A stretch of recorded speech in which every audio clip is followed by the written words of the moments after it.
హల్లెలూయా, praise lord. ప్రభువైన యేసుక్రీస్తు నామములో మీకు అందరికీ వందనాలు తెలియజేస్తున్నాను.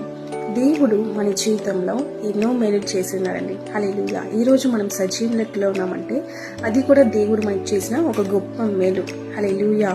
దేవుడు ఈరోజు మనకు ఒక వాగ్దానం అనుగ్రహిస్తున్నాడు. అదేంటంటే మునుపటి కంటే అధికమైన మేలు నేను మీకు కలుగజేసేదను అనేసి యెహెజ్కేలు గ్రంథం 36వ అధ్యాయం 11వ వచనంలో దేవుడు సెలవిస్తున్నాడు.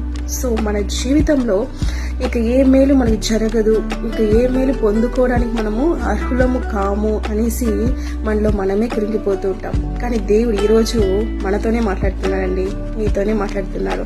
దేవుడు మునిపటి కంటే మీ జీవితంలో మరెక్కువ మేలులతో దేవుడిని ఆశీర్వదించబోతున్నాడు. అందరూ మనం ఈ మాటను మనము విశ్వసించాలి, మన జీవితంలో మనం అప్లై చేసుకోవాలి. అప్పుడు దేవుని కార్యాలను మనము చూడగలుగుతాం.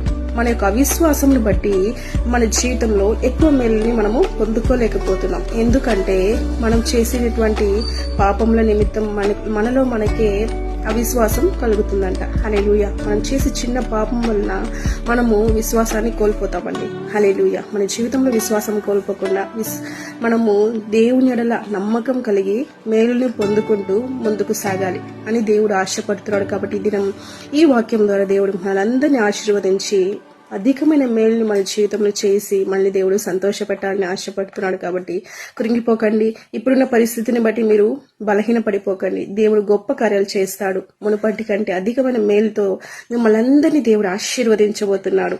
ఆమేన్. ఈ కొద్ది మాటల ద్వారా దేవుడు మిమ్మల్ని అందరినీ దీవించి ఆశీర్వదించును గాక. ఆమేన్.